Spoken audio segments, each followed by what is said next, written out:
Greetings from Poet's Choice. Namaste. Today we have our next poet, Ashanti Files.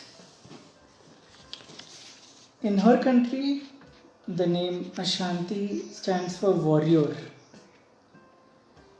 She is being published in our book Realm of Emotions in the marriage subsection. She has been a writer since elementary school and used it to cope with anxiety and depression. Writing has saved her life more than once. She has been a spoken word artist, which means her pieces are meant to be performed in addition to being read, and this makes getting published difficult for her. She is a registered nurse who has worked in mental health and addiction.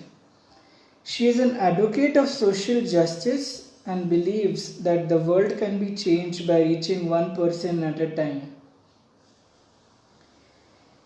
She was announced as the 2021 Urbana Poet Laureate and has held numerous workshops and programs that address the impact of identity on mental health. Her workshops include writing for rest and restoration for the University of Illinois' Urbana campaign, Dream Girls Academy Teen Summit on Writer's Anger, Unit 4 presentation on coping with racism, and YWCA Stand Against Racism campaign. She has been selected as the Martha's Vineyard Voices of Color Poet Fellow, as well as presenter at the National Guild for Community Arts Educators Groundwork Conference. She was featured in Cranot Art Museum exhibition Pandemics as the portal to change for her poem, Hope 2020, which has been published by us in Realm of Emotions. That's the name of our book. Amongst the other publications, I'll just name them over here, is Northern New England Review, Front/Lines Poetry of Nursing and Pandemic Perspectives, Colored Girls graphic novel. With this, I'd like to invite her on for the event.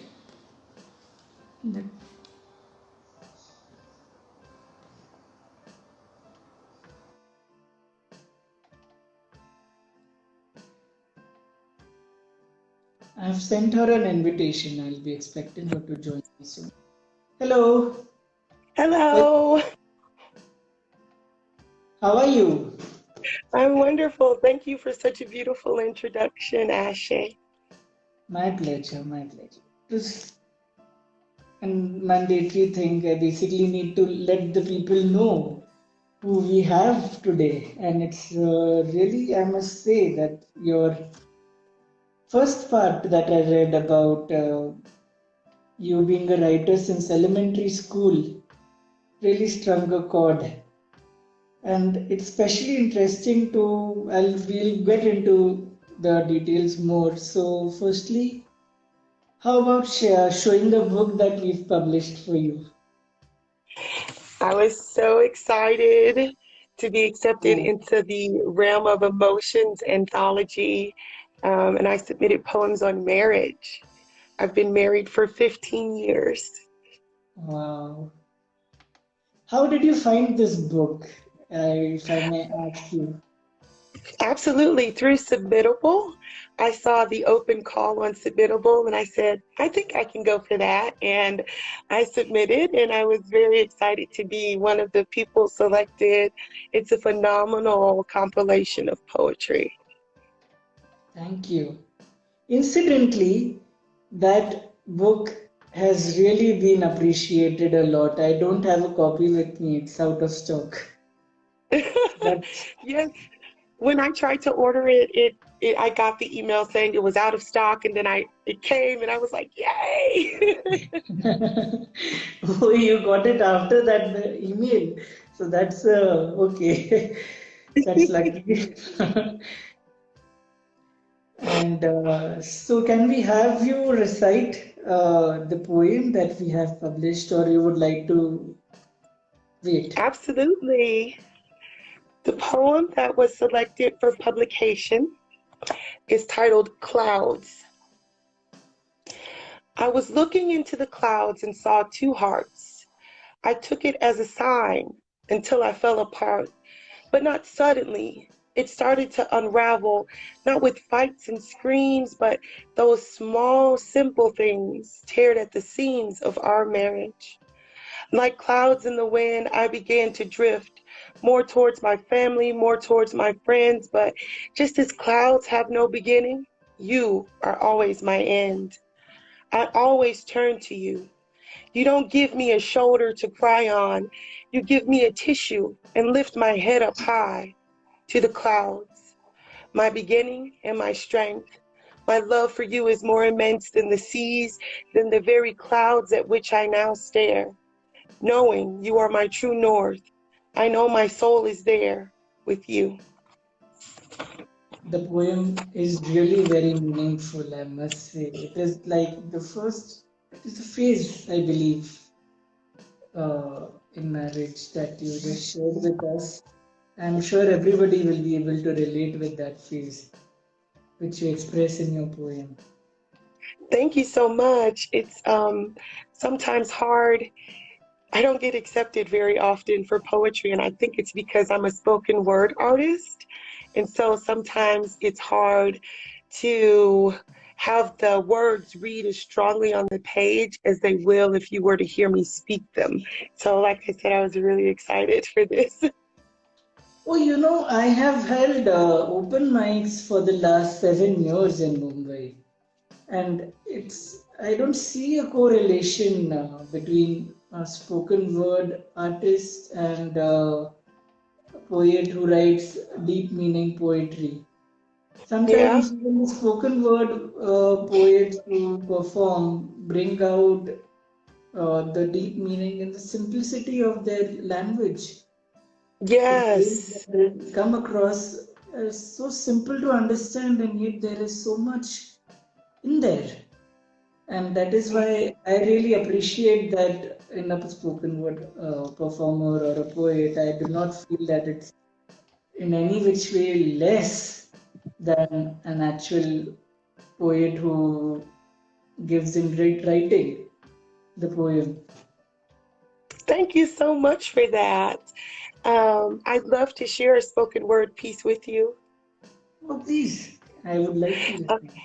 okay, so this one is called Chain. See, I've got this invisible chain around my neck. I was born with it, and society begets the links.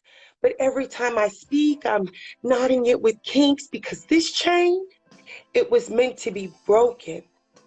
This chain only grows from the unspoken truths and afflictions of a Black woman. I got a link for low self esteem. I got a link for depression. I got a link for that time that boy went up my dress when I explicitly told him no.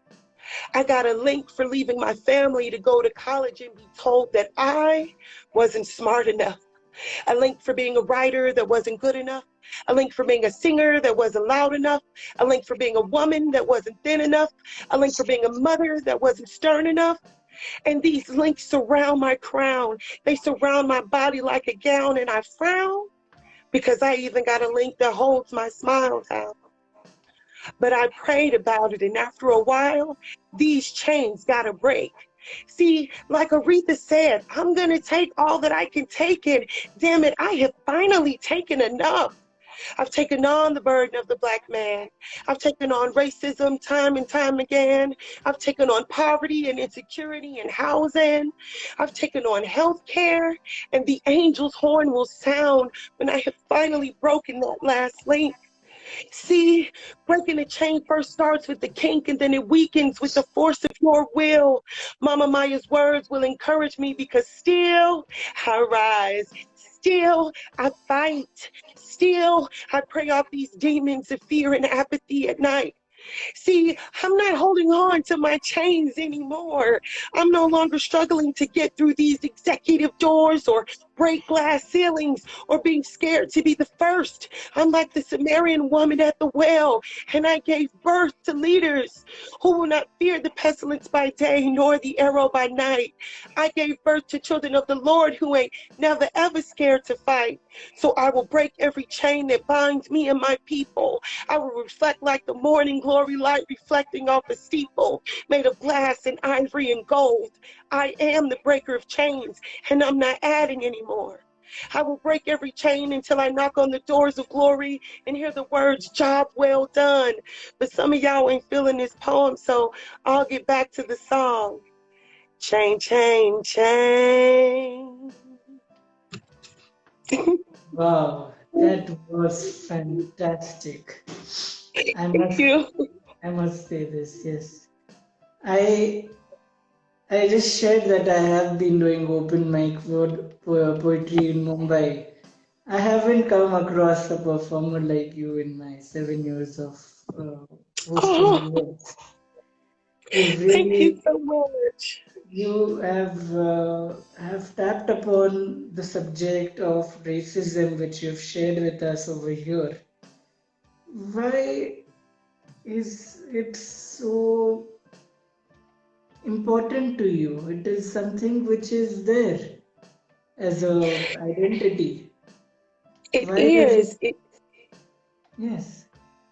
It it's not something you can ever let go. It's like I for a while I was thinking I can ignore it. Like I can just be a nurse. I can just be a mom. I can just be a wife. I can just be a friend. I can just be me. And then you have these small interactions that have no explanation except it's another person, it's the world responding to you as a woman of color. And so I intentionally write about race and Black womanhood because to ignore it is to deny your identity. It's to Oh, deny the strength of your ancestry. I'm not And asking you to deny it. I mhm, absolutely agree with the acceptance is the first step to progress. yeah, And after having accepted it, there are definitely a great deal of good things. I will share this with you. I have had black friends and poets, including I just had one event with a Nigerian poet few yes. years back, and we have been the best of friends, even though we are in different parts of the world. And the good part of uh, being black, as I have seen in the people who I have been friends with, is the emotions. Your Mm, power of expression mm-hmm. supersedes the power of expression of many people out there. Some people even have difficulty in expressing themselves, and then they go through. I mean, some when I say some people, I mean the other races, including myself.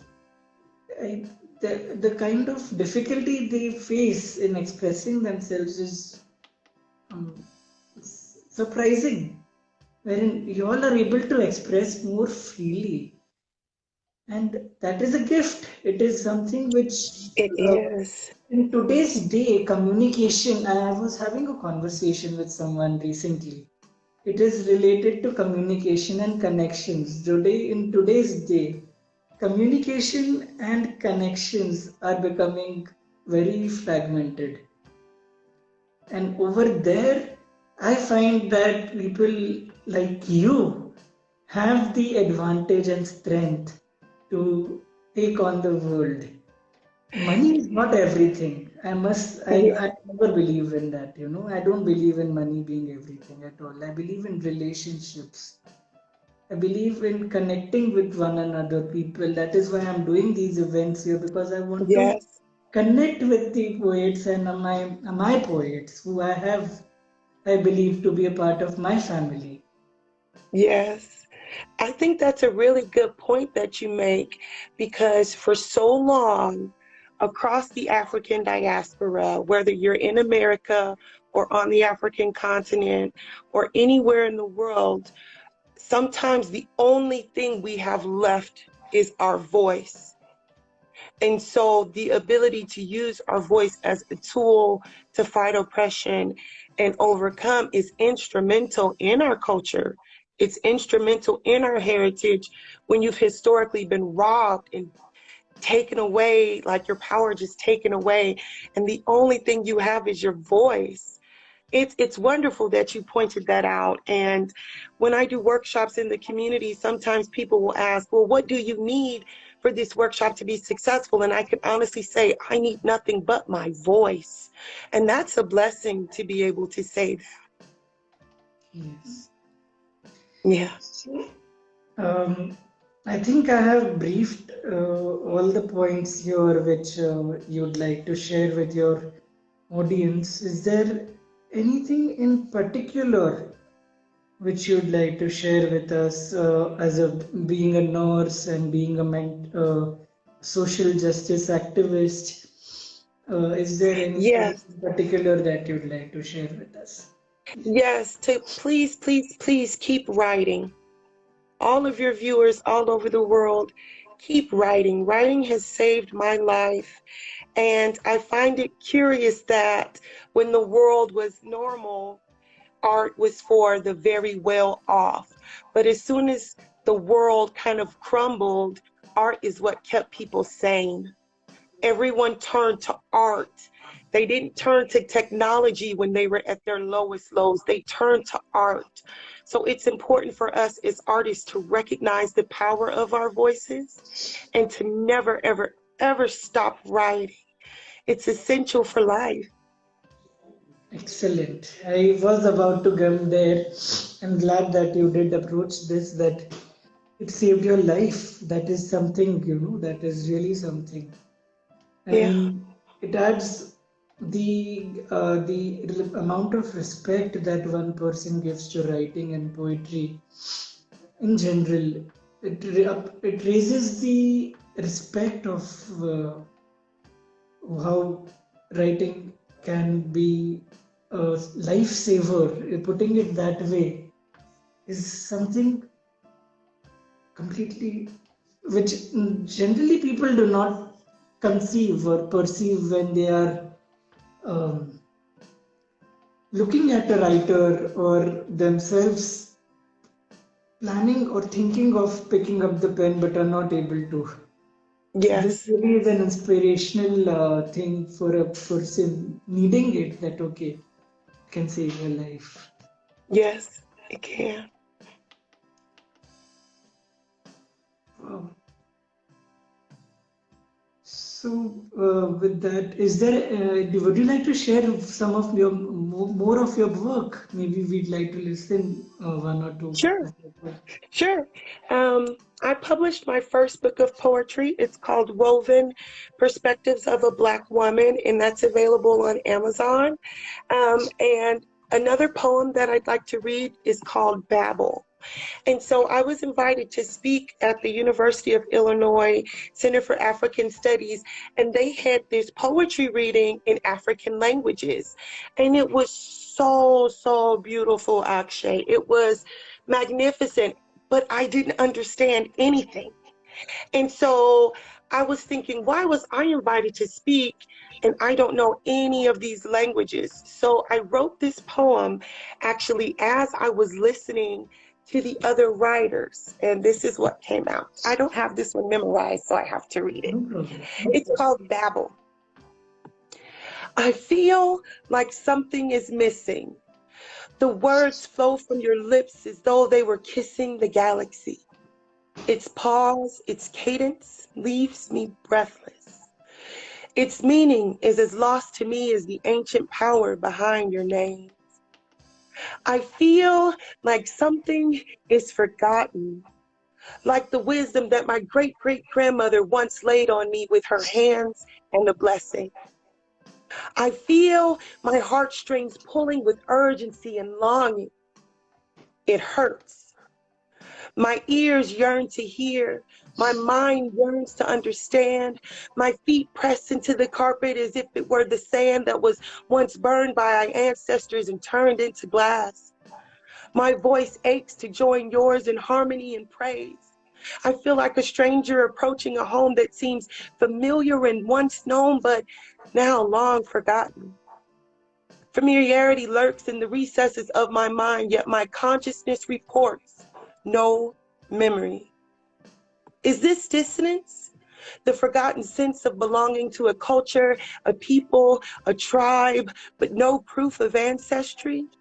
No stories passed down from mother to daughter, no secret healing concoction or tea that will detoxify the European in me and return my spirit to its former African glory. Is this dissonance? The deep longing to join in your song, to report in your tongue, to praise all of our gods as the holy ones. Is this dissonance? This feeling of being all alone. I cry to my ancestors to help me. I cry for my words to be suckled as if they were milk from the fatted calf. I cry for our freedom to grow as rapidly as the grass on the plains of the motherland. I pray that you welcome me with an extended hand, as I am the byproduct of dissonance. Yet, I have found my people, poets. Our language is of desire, our cadence that of the sea, and one day this dissonance will be naught but memory as we recite together. Beautiful. Thank you. I always believe in a one word family. I do not really segregate it into different colors or races. I think everybody is human and everybody has the same heart. Everybody has eyes, everybody has the same body structure. Mhm. Isn't any reason why people should become haughty or inferior in any which way because of any reason. It is something which comes and goes. It isn't permanent. That is what I thought I should share when you were reading, and that's a thought that crossed my mind. Yeah, the soul is eternal. Our skin is just a shell that we'll have to shed one day. Um, and I think it's important to recognize that at times when we feel burdened and overwhelmed, that we won't be in this body forever. You got my word. You got it exactly what I Yes, meant to say. yes, Wow. yes. I mean, I am really touched, while speaking to you for the first time. I have had that kind of a feeling with a poet, being able Oh, to relate with each other so much. Yes, yeah. Thank you so much for having me. my pleasure.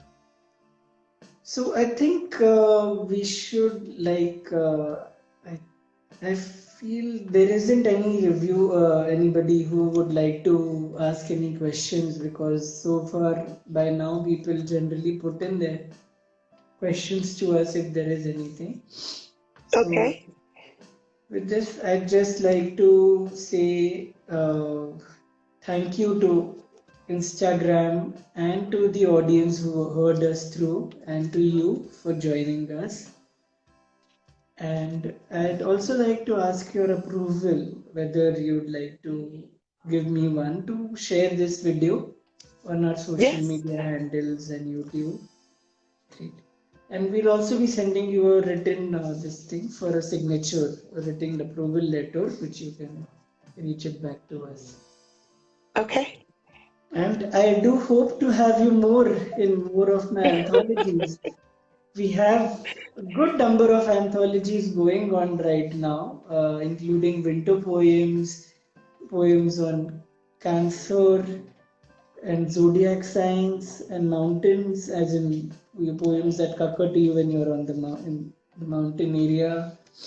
And also, we have another parallel brand which deals with short stories called Free Spirit. There's a whole host of submission calls which we are having right now. I do hope to have you more in more of my anthologies. And with that, I'd like to say namaste and we'll stay in touch. Thank you so, so much to you and your audience, and I hope you have a wonderful evening. You too. Have a great day ahead. Thank you. Okay, bye.